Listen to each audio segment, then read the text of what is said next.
Can you please have a roll call? Yes. Desiree Goff. Present. Emily McCormick. Present. Doreen Brown. Present. Sam Matthews. Here. Miss Montgomery, I'm sorry, I can't remember her first name. Martha. Here. Julie Wally. I'm present. Is that all of the board members? Perfect. Carter Becca Jackson. Okay. All good. Welcome to our visitors. We have a visitor, our new alderman. But he's hiding in the back room. Okay. And also to Cecile and Caitlin and Amanda. All right. So has everyone had a chance to review the minutes? Yes. Okay. Can I get a motion to approve the minutes? I'll make a motion. Is there a second? Second. Second. Okay, thank you. All right. Any public comment? All in favor. Aye. Aye. All right. Are there any public comments? Okay. Now for the director's report. This is on first. It always throws me. So I sent out the report, but I'll go through it. The first thing I want to talk a little bit about is standards for public libraries. So that report was attached in that email. This is a survey, we call it a survey, that comes out once a year. And it's really just a checklist for Elizabeth to go through and see, look at all the standards that we recommend in our standards for public libraries in Tennessee, and say, yes, we do this, no, we don't do that. So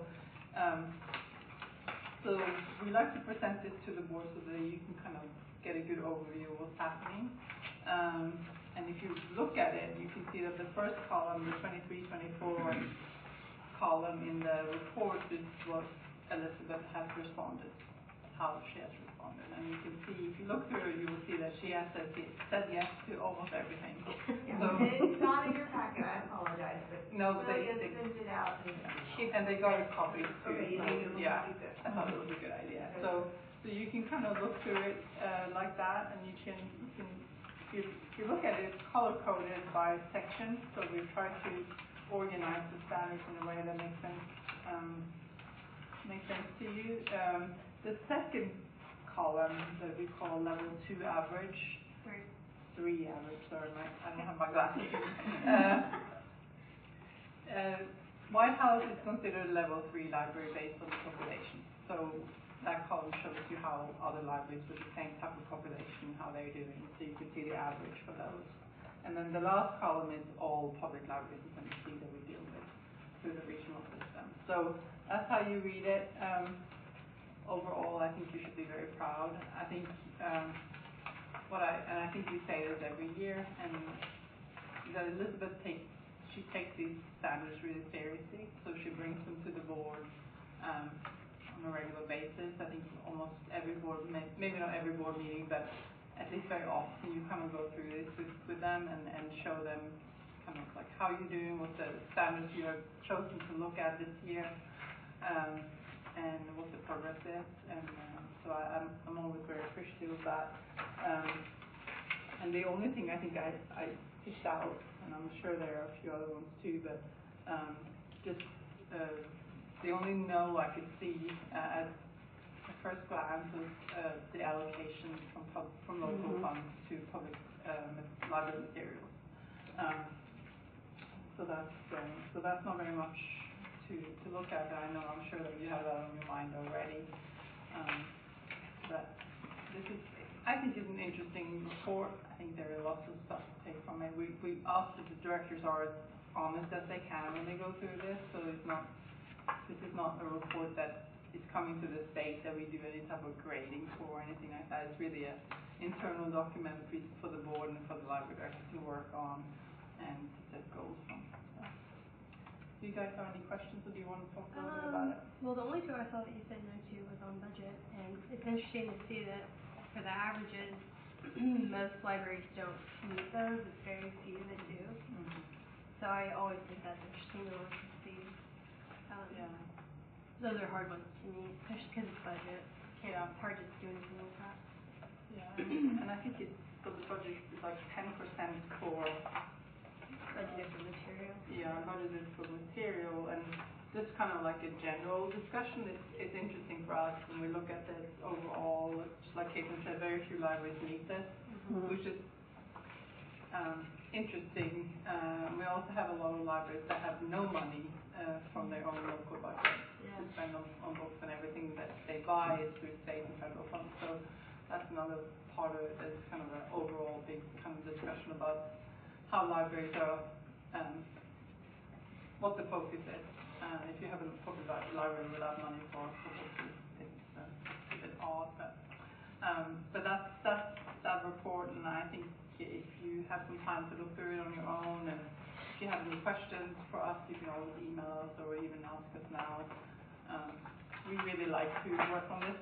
I want to say that we are updating the standards. I'm not sure how it's going to look like next year for when it comes to the survey. We haven't decided that yet. The format might be a little different. It might be more of a living document right now. The last time we reviewed this was in 2018, so the booklet is the booklet. But I think maybe we're changing our perspective on that a little bit, like to make it be easier to update it. And so we'll see how we're able to measure it next year, but we'll definitely keep you updated on that. Maintenance of effort, so that came in a long time ago to us, where it shows how much you were appropriated, how much you spent. It came back to us signed today, so the letter, if you haven't received it yet, it's been signed, and so you should get your state and federal funds released tomorrow if you haven't received that today. And Kate, do you want to talk about the training? I have a question. Yeah. And this just, Yeah. so just to clarify, 10% of the local appropriations for materials, so like audiobooks and digital materials and things like that. So operating costs, is that a different part of the budget? Because I don't see that on, did I miss that line? It's just taking whatever she gets appropriated from the city, she's saying that 2% of that goes to books. Okay, so everything else would go to like building maintenance Yeah. or salaries, insurance, Salaries is a benefits. big Yeah, part of it. Yeah. So since it's lower, you rely a lot on state and federal funds from our office to help I you. mean, I feel like we have a decent amount. The issue is, like I said, we have so much in salary, building Yeah. maintenance, benefits, and yeah, all that stuff. everything else. Sure. So if it was just 10% of like operating, not necessarily salary or building, I feel like we'd be a lot closer. That's a good point. But it's But not it's not. when you add in salary Right. and building. Right. And this is common across the board. Yeah. No, I can see that. See the low percentage. Yeah. But if you look at the collection one, the next page, where one of the standards is at least 2 items per capita. Right. And So we're you have 3, Mhm. which is also quite good. And then also for read it and added, you do really well. Oh, you both are of doing those. good. Yeah. So because those not like the read it and added is usually very low for libraries, and we always encourage that to be a higher percentage, and you're obviously doing really well on that. So it's, at least from this, it looks like you have kind of a sweet spot when it comes to that. Awesome. So it's Not afraid to weed. And then on the technology, we have 5 workstations for children, but it doesn't tell us what, like how many they're supposed to have, like just the number. There's no percentage. Yeah, so that should Okay. that should really just be a 1. No, a yes. Sorry, Oh. because she's. Okay. I think it's at least 1, 1 or 2. I can't remember. I don't know if But it's definitely a yes. Okay. So you can see, so that should be a yes instead of a 5, or it should be a yes next to it. Like everything. Yeah. Thank you. So, yeah, it's a lot of stuff in here. Mhm. Okay, so we have trainings every month in our office. The one in December is about finding your voice and your confidence as a leader. And before I planned the trainings out, sorry, I'm a little under the weather. I feel like I sound really deep. Whenever I was planning the trainings for the upcoming year, I have conversations with all the directors in our region, and all of which are female. And something that kept coming up in my discussions with them is that they don't feel assertive, or when they are assertive, they feel like they're hurting people's feelings, or they just feel shaky in general. A lot of them don't have like a ton of confidence. That was like one of the big things that kept coming up. So I really wanted to try to address that in a training. So the speaker for that, her name is Carol Gaddis, and she was formerly the manager at the Linebaugh Public Library, and that's the main branch for the Rutherford County Library System in Murfreesboro. So she had a very large staff. She did that for a lot of years, and she's really firm, but she's also really fair. So I think she can, help guide them. Also, she was Elizabeth's mentor. I don't know if she is anymore because she retired. She retired, but she's really great. So that's on December 10th, and we're really pumped about that. I think she's going to be good. She used to be my boss, I guess. Yeah. Yeah. She worked there when I worked there. And that's right. But yeah, she's good. Written lots of books. Yeah. Maybe not on leadership, She's a but published author. very published. Speaker. Very good. Yeah. Very good. So Kate and I met with Emily and Desiree, which we really appreciate. It's great to get to know you and just talk about your job and on the board. So appreciate that. We learned some IT stuff from Desiree, which was we made her answer questions. Yeah. That was good. I think maybe this next, I have talked about this before, but I want to just kind of go through it again. So we had the trustee workshop. Obviously Elizabeth and Carter attended that, and we had some presentations on different topics, and one of them was cybersecurity, which is obviously a big topic now, and there's a survey out, and there's help from our IT staff if you're interested in doing that. It's not mandatory, but encouraged. But it could be that the city is already, has a plan for that. But those presentations that we had that day, if you guys are interested in any of those, I'm happy to send them to you if you haven't received them yet. A lot of that was just services that comes to the state library. We had a presentation on welcoming spaces and cybersecurity, and then and then we also had one on accessibility, which is from the Library of Accessible Books and Media. So that's an interesting one too. But I just want to let you know that if you want some of that, I can definitely send that to you. And then we had a board chair roundtable a couple of weeks ago with Carter, and I'm about to send out the recap for that. I haven't done it yet. But I just want to let you know that Carter attended that. That's for board chairs. We do that 3-4 times a year. We'll get all the board chairs together on a Teams meeting where we talk about topics that pertain to their job. But our state librarian attended, so he talked a little bit about a few initiatives that we have through the state. And Caitlin, do you want to talk about the digitization project? Yeah, so one of the things going on through the state library is they're using, so we have 9 regional offices throughout the state, and they're using 3 of those to house digitization equipment to scan things in. And so it's very early. We haven't said anything out about it, kind of in the pilot phase right now, but eventually what will happen is like a historical society or local groups that have things that they want to scan and digitize, they can come use our stuff for free.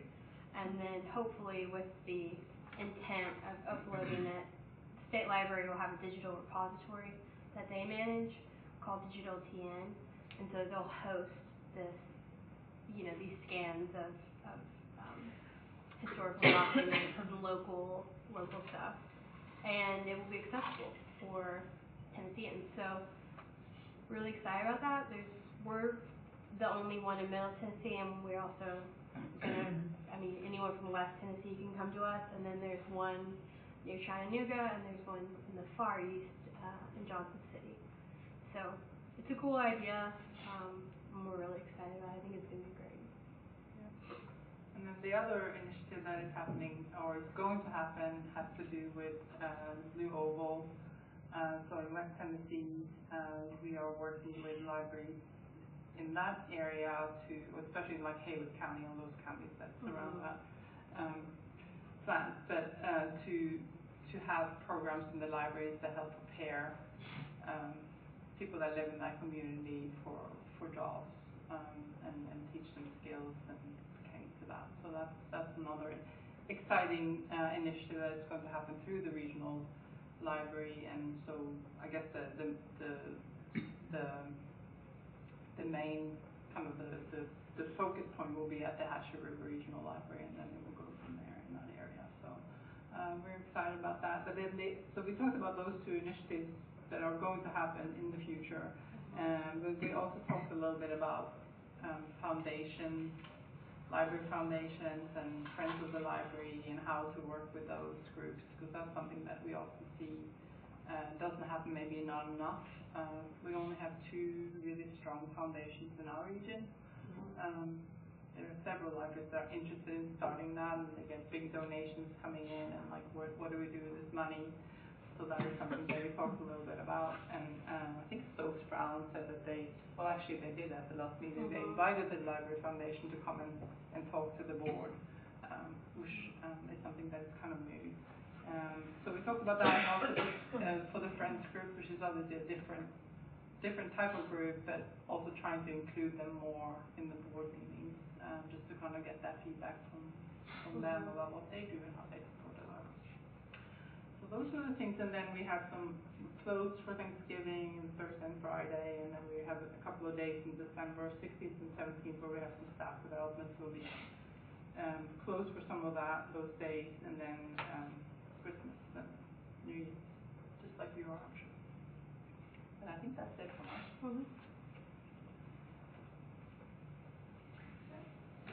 So the last time we talked about meeting with our friends groups, I believe you said that they were in the process of restructuring their bylaws and all that stuff. Yeah, they met this past Tuesday, and they also met with the Tennessee Friends president. Good.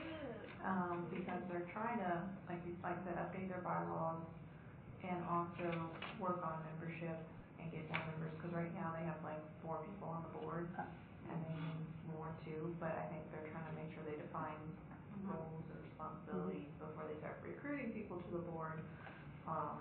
So, I mean, they're still active, it's just they're trying to get a little more professional, so that way they can really start recruiting. Sounds good. Yeah. All right. Thank you, Cecile and Caitlin. I guess we're ready for you, Elizabeth. Alrighty. So I have my report first. Just general activities that I've been doing. So I went to the Lions Club meeting on September 11th and October 12th. What we're trying to do is get set up as a charitable organization on PayPal, so then we can do like a GoFundMe and start doing kind of fundraisers that way. And then again, like I said, the friends have been meeting. They've been working on the bylaws, but like I said, they're still active even though they're doing that, because that's a longer process. They did get their butterfly certification, so the Reading Garden is now certified butterfly garden as well. Yeah, so that was really exciting. I also attended some de-escalation homelessness training. So that second picture down, that was the one where it was hosted at Hendersonville Public Library. And that's me and my sisters and Stokes Brown.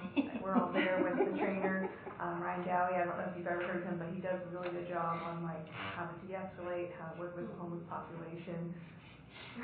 We were joking when they were there. I'm like, because last two sisters are here. There's 3 in this region. That's right. There are 3 of us there. I love it. I know. I got in a bet with Stokes Brown and I lost, and so now Larry has to be like,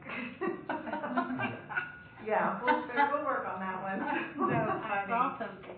Yes, they did post something about Larry today. So They're trying to start a fight. They are. Stokes Brown. Their mascot, a turtle named Dewey, and he was making fun of Larry today. So I love it. Do you do it on Facebook or you know? My sister just sent me pictures of it. Okay. So That's so fun. I'll get pictures of it. It just came out. So I told her, I said, just be warned that we're gonna come back with our own. So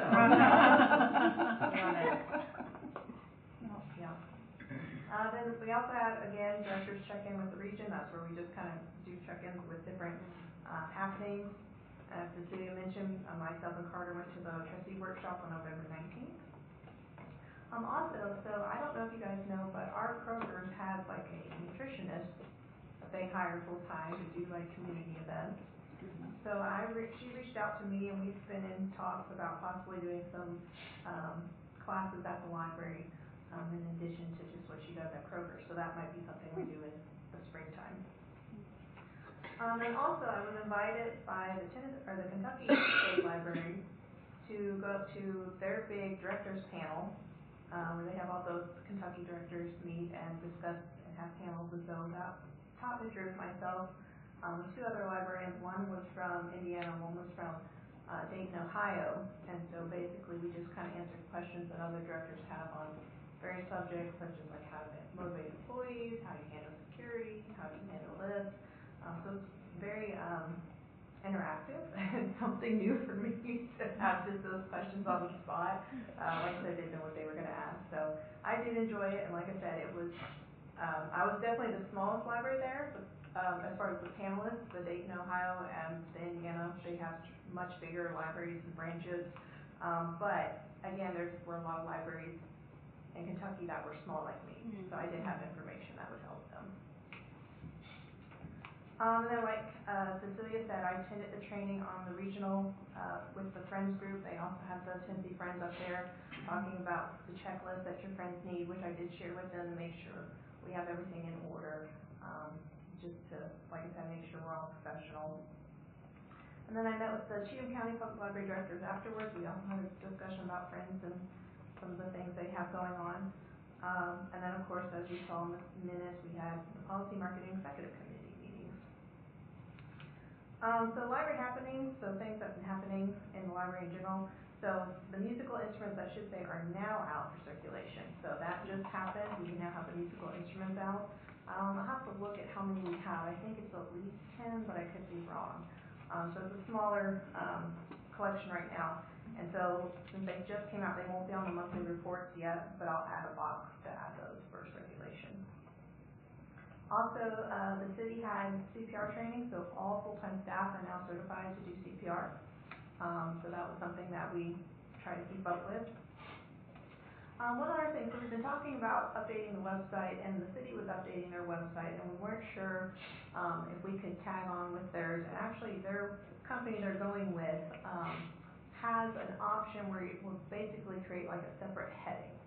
So even though we're like a part of their website, it's very customizable. We can kind of change it, add our own stuff. So we were like, well, that actually will work for us, even though it's not like completely separate. It almost is separate in a way. It was a little extra expense for them to add that separate heading for us. But they're going to do that for us in parks. So we're going to actually just tag team with them and not have to keep searching for a new website. So when people want to access the library website, will they have to go through the city one No, first? because we will have a unique URL too. Okay. So it might say like cityofwhitehouse.com/library, but if they type that in, it takes them right to that. And so it's not like they have to go through the city website first. And we looked at, there's some other cities that are doing that, like Blount County Public Library. They're using that same company with that heading. We looked at theirs. I think, what other ones did they show? They showed us a few other cities that had the library, and Blount County, that's their only website. And it was really nice, and it was really easy. Like, even when I typed in Blount County Public Library, it came up that first. So you just did it. Yeah, it did not take me. It did not take me to the Blount County government first. It took me to the library first. So that's a significant cost savings, if I remember. it is. It will be. Yeah, Yeah. like thousands of dollars. Yeah, it will be. So we're excited about that. So I think the board mayor Alderman might vote on that. Correct. Next week. Yes. To go forward with that company. So unless they don't vote to go forward with it, that's our game plan right now.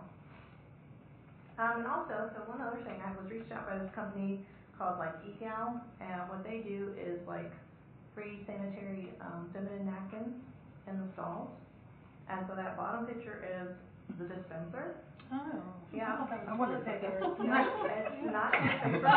It is a I wonder why there's a picture of the toilet paper. I I was like, okay. So those are now in the women's stalls, and, She couldn't they think of basically, anything. it's a little bit like Coke Hipper that you rip off the one that you need, but it's basically kind of on a roll, so instead of like just putting free pads out, people would just like take them off. So since this is on a roller, they're probably not gonna sit there and. It's like an expensive time. But like I said, if you're in a pinch and you need one, you don't also have to go out of the stall to get it and then go back in, it's in there. So that was really neat, something we just got in. Then building updates, cause our building has been something else. So we had 2 light fixtures outside that messed up, and then today, I think, I don't know if a pole got hit somewhere in the city, and it At 12:15 this morning, I heard about it. yeah, well, it somehow when that power surge or whatever happened, it destroyed our emergency lights. So none of them are working. So that might be another expense to go in, and I don't know if it'll be balusters or just light bulbs, but right now, all the emergency lights in the building are not lighting up. And some of them are buzzing, so it's like fun. So that might be another big expense. The door, we had to fix the entry door, that was another big repair. Rooftop unit 1 that we replaced the motor, it's still having issues, and we think it's a sensor issue, so that's another part that wasn't in the original cost. And then our HVAC in our server room keeps going down, which is very, very important because the server room has to stay so cold to keep everything from overheating. We did not budget for the server room, and also Ed was telling me, which is our maintenance man, that the coffee shop, they have been having issues for a while now. It just gets too hot in there, it's melting their chocolate, we've done a lot of different things to try to get better airflow in there, and we just cannot seem to remedy this situation. So he's recommending that we add another HVAC that we have not had to that area. So he's getting quotes, we're getting quotes this next week. Depending on what they cost, because again, the server room's really big, I don't think I can wait a year on that. So we might swap out and not do one of the CIP projects that we originally planned, like the additional furniture for the teen and kids area, and do the HVAC, and then, so that would be it, carry over CIP for the following year. So, budget committee, just be aware of that. If you're seeing like, well, we already did the CIP, well, it's actually, we didn't, we took the money and moved it somewhere else, because those are things I have to have. But we did get the flooring order for the storytime room. They did arrive this week, and so we're trying to schedule a time for them to install those, hopefully in December. So, any questions? All right, we'll go to our September performance measures. I just want to point out a few things. So, on the total items per capita, it's 0.6, and last month was 0.2. And then if you actually look at the October one, it's 0.258. So again, we are weeding the collection, so that's why you see a drop in the number of items per capita. But we're still at that state minimum of 2 items. The other thing is, if you go down to miscellaneous checkouts, you'll see that the museum passes are still just doing really great. I mean, we don't even have that many, and they're like almost always out still. Which we thought there might be a slowdown with school being in and holidays and doing other travel, but they're still checking out. So the goal is really to try to get some more since they're such popular items.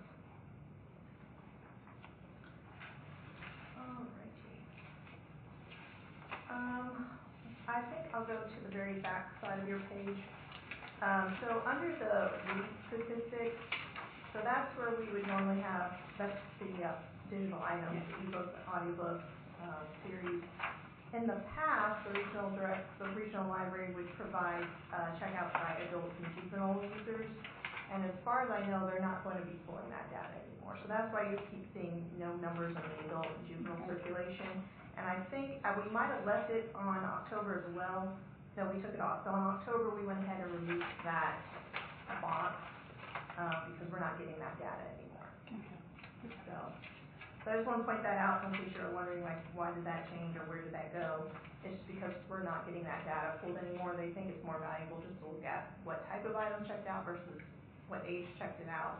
So that's why we're we dropped those. So any questions? Like I said, I'm not going to necessarily go through all the numbers, but any questions?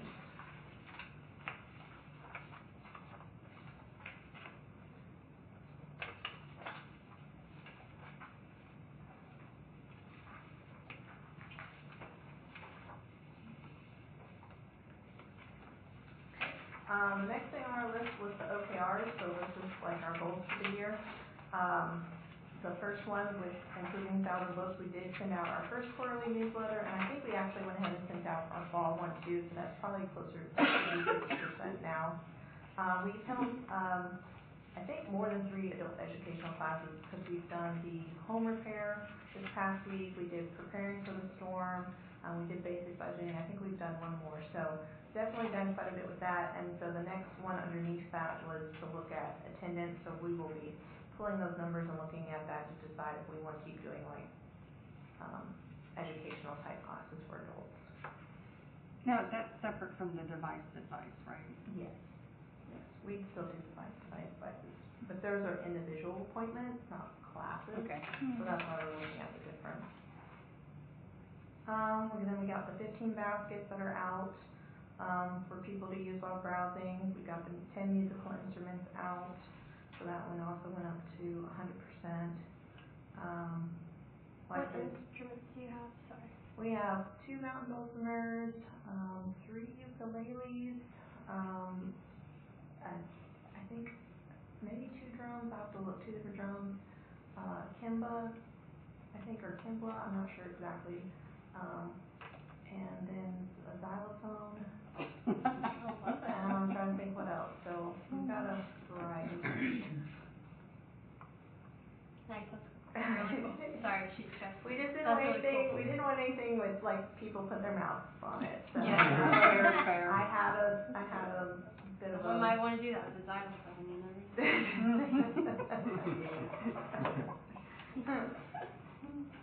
We're working, like I said, on getting that stage removed in the storytime room for goal number 2.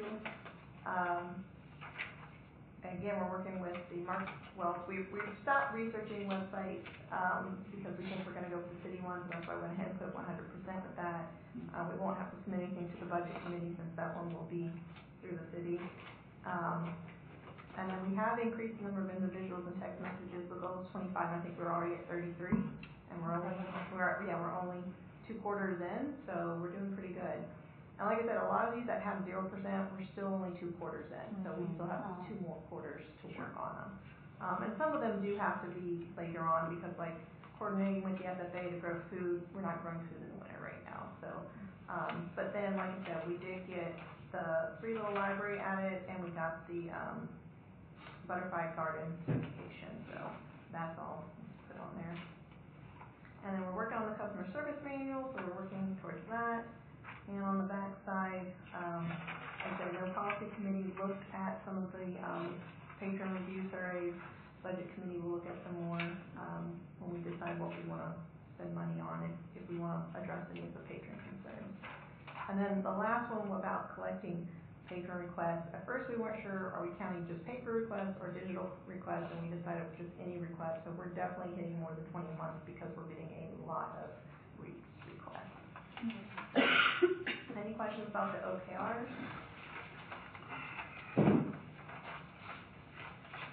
Then the state standards, like Cecilia said, some of them are just real easy. We're always meeting them, like checking out hotspots and doing, summer reading programs. So all those I already mark off. The ones that kind of repeat, like we have to attend the trustee workshop every year, so that one repeats. We have to do our required state training, the staff do, so that one repeats. So the ones that kind of repeat that we have to do again every year, I put on here.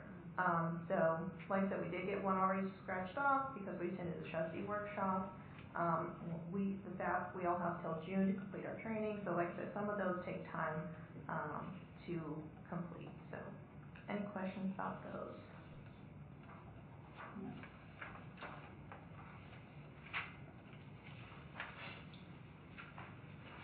And then the budget is the next thing we have to look at.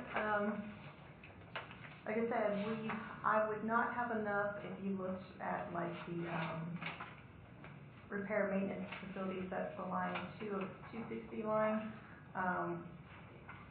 It does look like we have a fair chunk of money remaining, but we're kind of still at the halfway mark, and we're at halfway in the budget. So again, I wouldn't feel comfortable using that money to replace an HVAC with, when there's other things that I know break all the time, and things that we don't expect, like again, the door that broke, and that was like $2,000 to fix the door. So I mean, certain things come up.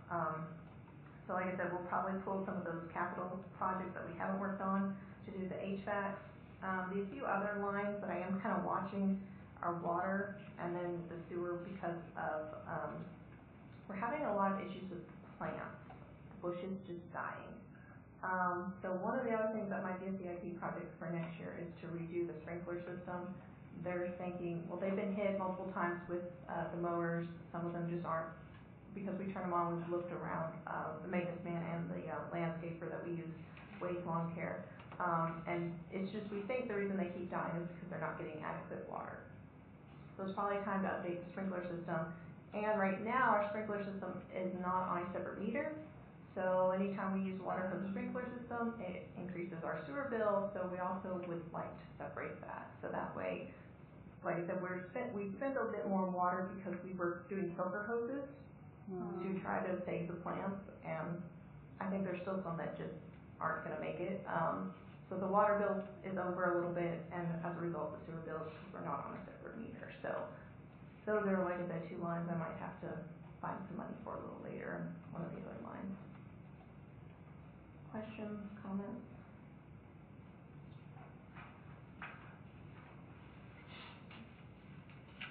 Those are all my reports, Dwayne. So when you redo like the sprinkler system, that would be a capital project. Probably. I mean, unless it was under $5,000, but I don't know that it would be. Unless we installed it ourselves. That's That's right, about get the out only there way. and get a shovel. Yeah. Yeah. That's about the only way it would be. Yeah. Okay.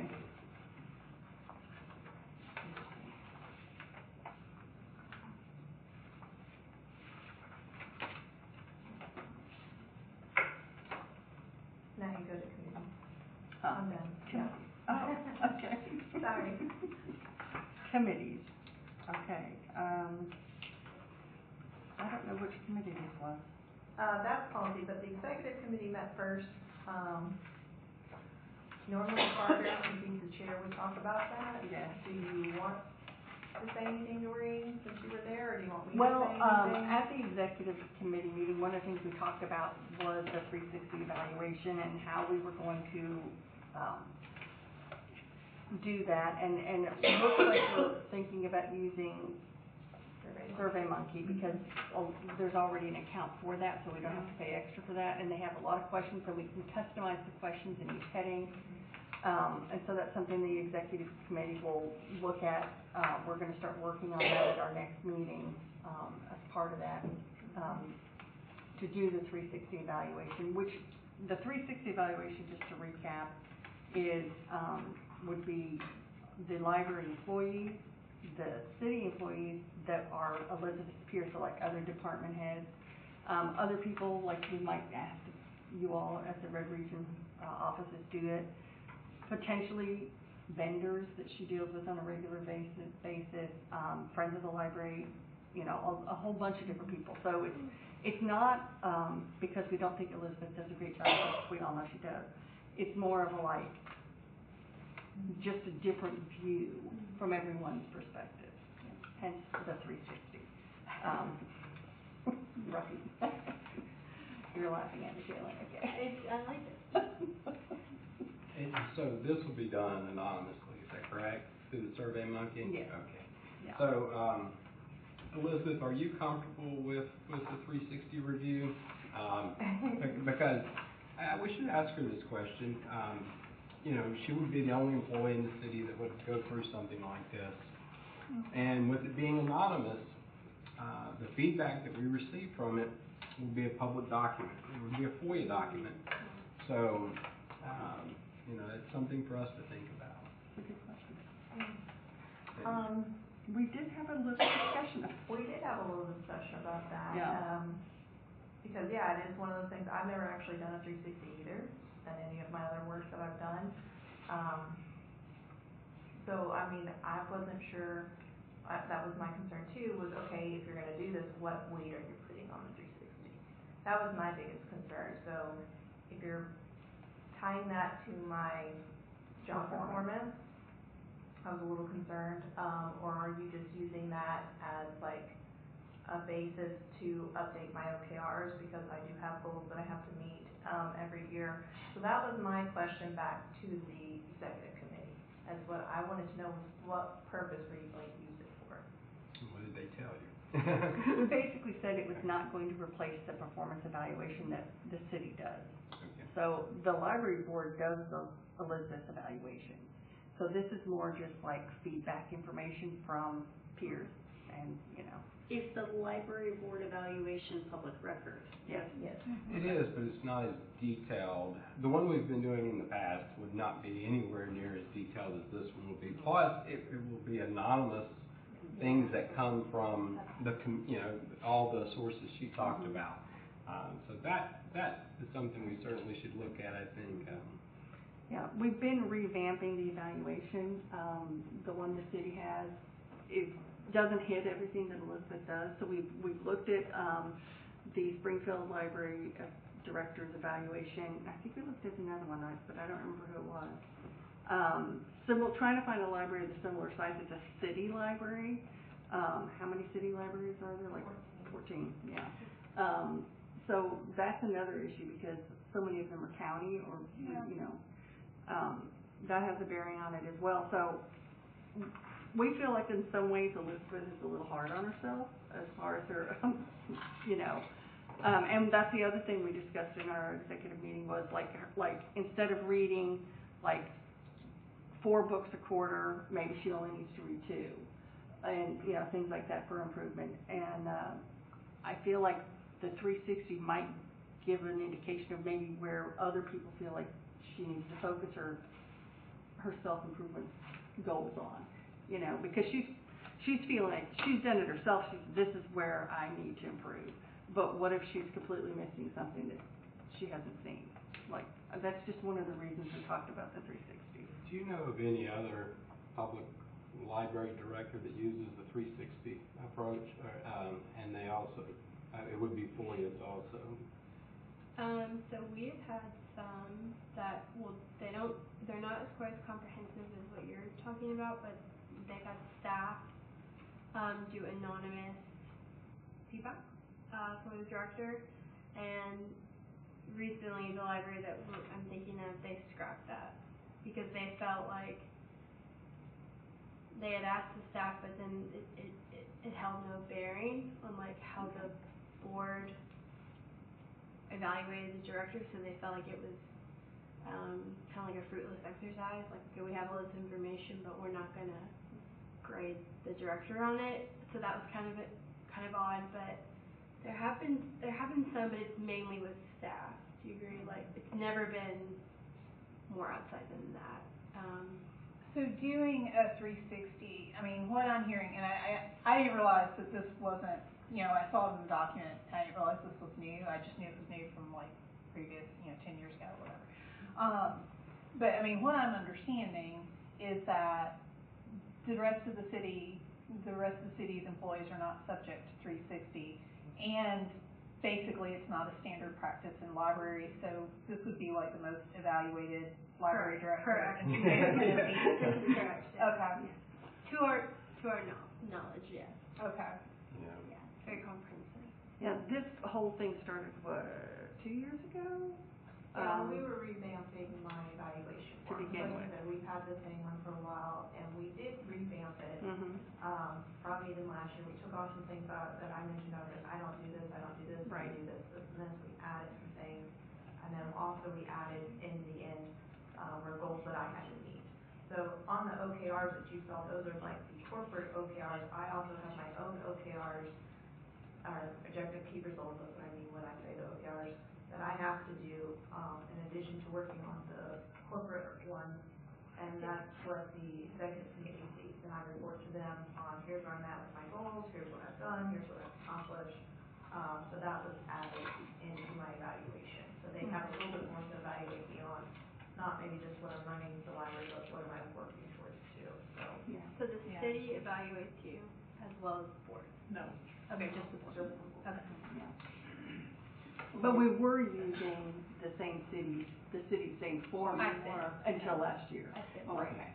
I'm wondering if there's a way to kind of separate out where Elizabeth can get that information for herself, that feedback, but separate it from the formal review so it doesn't necessarily become a FOIA document.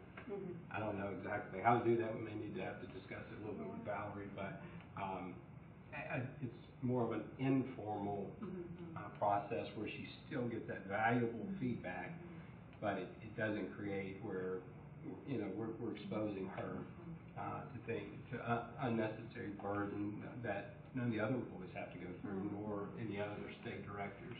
Yeah. So that's just an idea. And exposing ourselves too. Yeah. True. And I think if you call it and you keep it as a part of an evaluation, I think the assumption, rightly so, would be like it would have a bearing on. Yeah. And that would Yeah. be tough to, that you, I don't know if you could separate that Yeah. out as much. So it's just my thought. It's the term evaluation. That's right. And, you know, Carter's not here to address this, but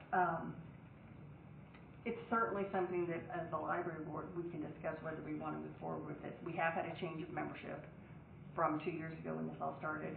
And I would be willing to say that, you know, I would hate to do this without Carter's input, of course. Yeah. But I think maybe at our next meeting, we could put it to a vote if this is something we really want to still move forward with, right? Give everybody some time to think about it, and the executive committee will meet before then again to talk about it in a little more detail. And if we as a committee decide, well, maybe, why are we doing this? Like a little more clarity as to the reason. Does that make sense? Would you guys agree with that?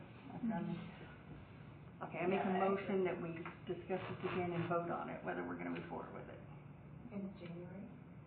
Yeah, in January. Should I do it? Second. Okay. Got to vote. All agree? Aye. Any disagree? Motion passed. Okay. The policy committee also met. And the marketing committee. Marketing committee is who, you're on the marketing committee. No, No.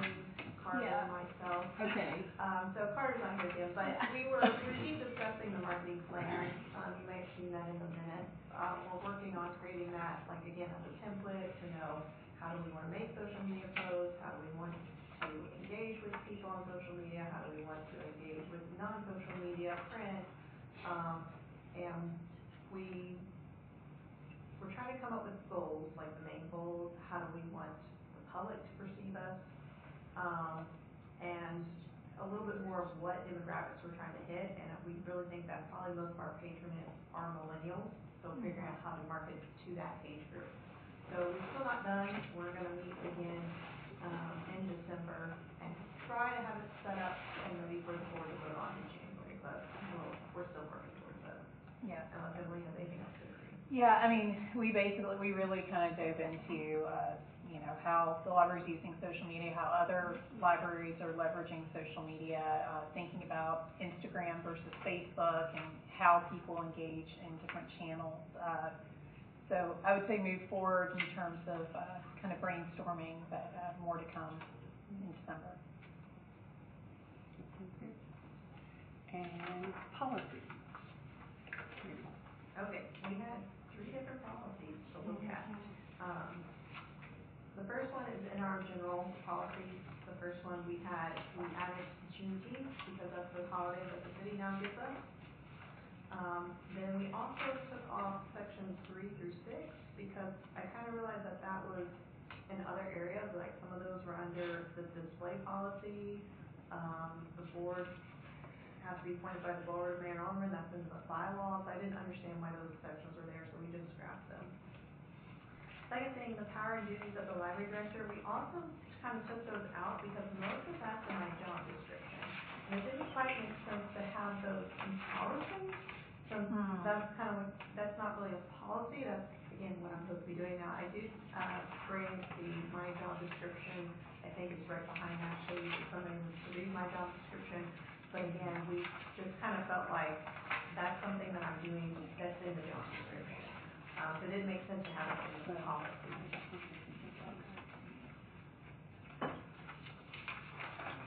And then in section C, the adult borrowers, we had updated this at the last board meeting, but we realized, that there were a few other ways that people could show proof of address, such as lease agreement, mortgage payment, or house fees. So we added those things, and then we changed the "and" to an "a."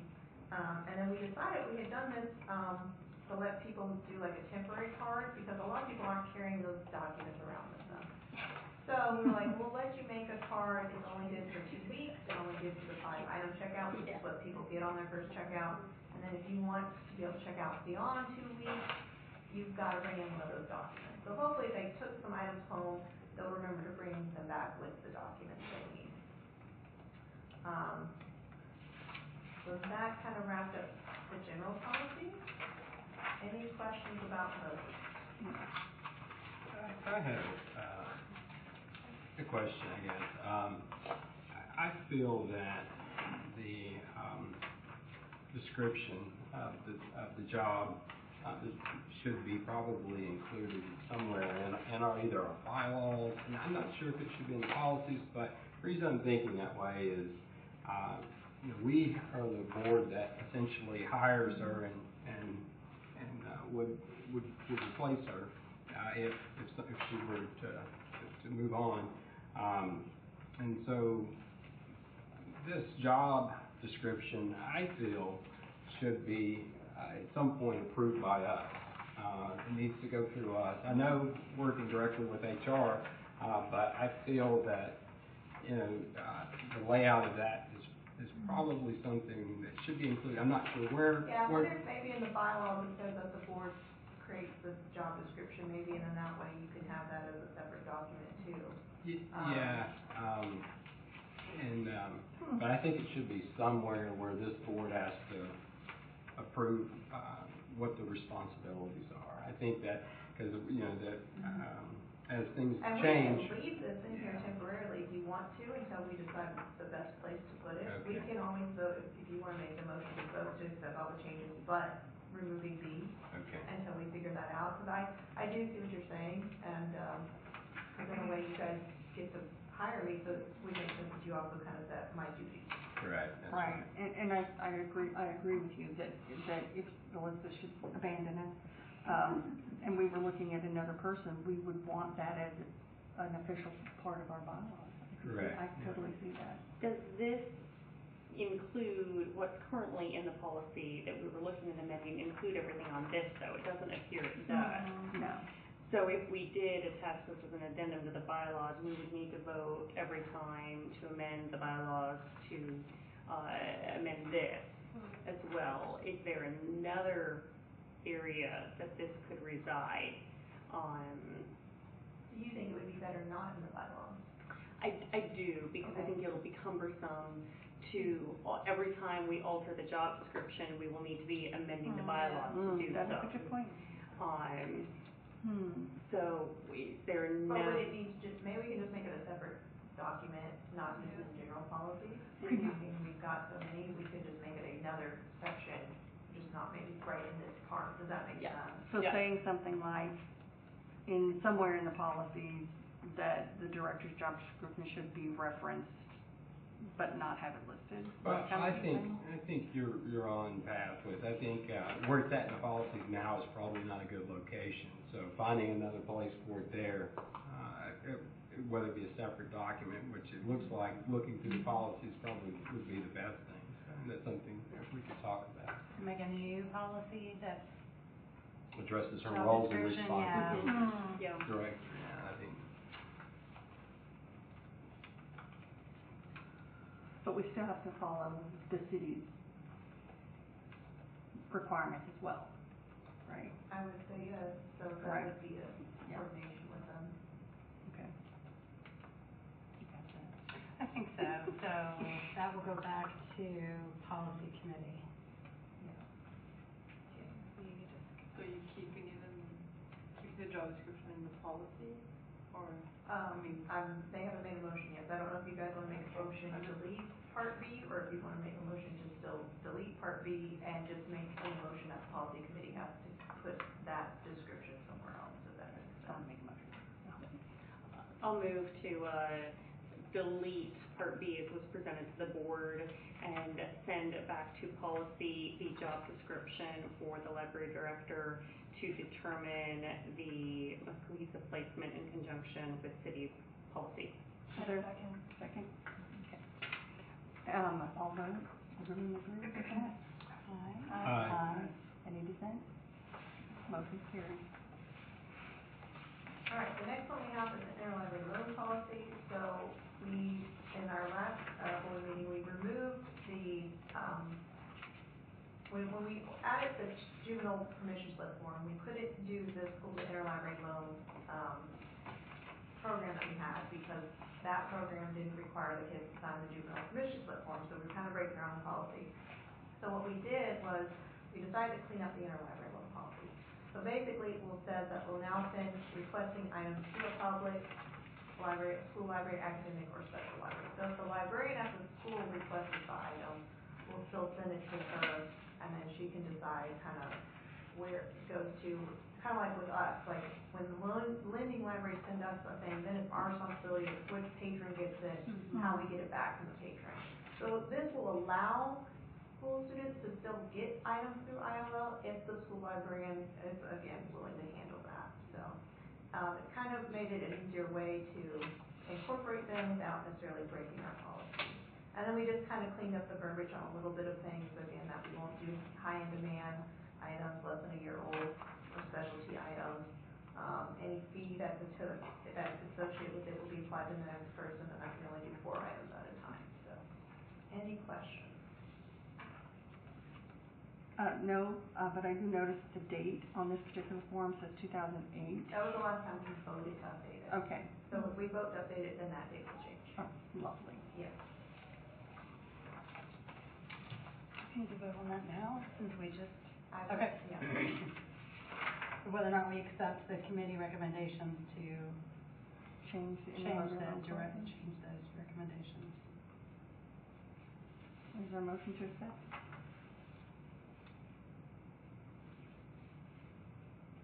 I'll move to accept. Is there a second? Second. All vote? Aye. Any dissent? Motion carries.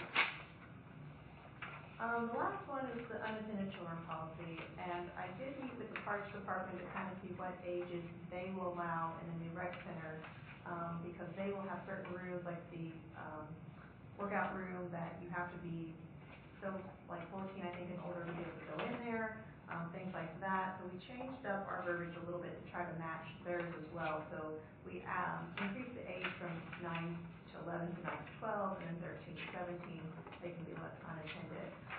The only thing was towards the bottom, we kept going back and forth and around whether we even needed Part 6, because most of the schools and the YMCA, they will sign, the parents will sign a form, and I assume the organization will sign as well, saying they're responsible for the child. We're not signing anything saying we're responsible for the child, so we're not even sure 100% if we need to be asking, where's your ride, who's coming to get you, or if that's putting undue liability on us by asking that when we sign nothing to say we're responsible for the child. So, so that was the one thing. We went back around on that. I have a question about the phrasing, if a child verifies. So they're just gonna say, yeah, I called my mom, and you're gonna say, okay. That's what we talked about, right? You're not gonna be like. Yeah, I don't wanna talk to your parent, how do I know it's your parent? We don't have a parent form like they do in school. So there, if I just take the phone and ask, you know, this is. It could be anybody. Exactly. So that's why I don't feel comfortable taking the phone either. I'm trying to verify that, and like I said, we were even wondering if we even need to, if a child left, do we even need to ask if somebody even coming? And something that we bounced around that the policy committee does believe, this would merit review by the city attorney to be sure this is in compliance with city policy-wide in terms of unattended children on any city property, just because there's a lot of issues that come into play when you have unaccompanied minors. So the city attorney has not looked at this, because I remembered that from the last meeting. that was kind of pending. Yeah. So we would recommend, the policy committee would recommend the city attorney review it before the passing this. I agree with that. Absolutely. Yes, I'll go ahead and move for the city attorney to review the unattended children policy and confirm it's in compliance with city standards. And I'll second that. Which we talked about last meeting. What's Yes, happening in but I the- talked to the Parks Department first, First, even though okay. we got with them, we still wanted to make sure we weren't. Can you say your motion again? Yes, Sorry. for the city attorney to review the unattended children policy to confirm it's in compliance. Good, gotcha, thanks, that was the perfect. And Maureen, you seconded it? Yes. Okay. Go ahead and vote then. Oh, all in favor? Aye. 8%? Motion carries. Is that it on a policy review? All the That is it on committees? policy Okay, review. is there any unfinished business? Anybody? I do have one thing for new business, under Okay. the list. We normally vote on our meeting dates for 2025. This is our last meeting of the year. That way we can, again, publish that these are the dates for meeting. So our normal meeting dates, again, second Thursday of each month, that would be January 9th, March 13th, May 8th, July 10th, September 11th, and May 13th. Slow down. I'm sorry, can you say that again? Yeah, let's- January 9th. January 9th, March 13th, May 8th, July 10th, September 11th, and November 13th. And I think, if I remember last year, because like the room is once a year, we do a motion and vote on those days. All right, there's a motion for these particular dates. Second. Oh, go ahead. Or, You go ahead. Martha motion? My motion. Okay. All agree? Aye. Aye. 8%? Motion carries. So, this meeting is adjourned. Oh, one thing. Yes. I just want to say, I'm very proud of you for being invited to the Kentucky panel. All right. That's pretty awesome that another state called you to come talk. Yeah. Thank you. That's really cool. And I kept asking, like, what do I have to talk about?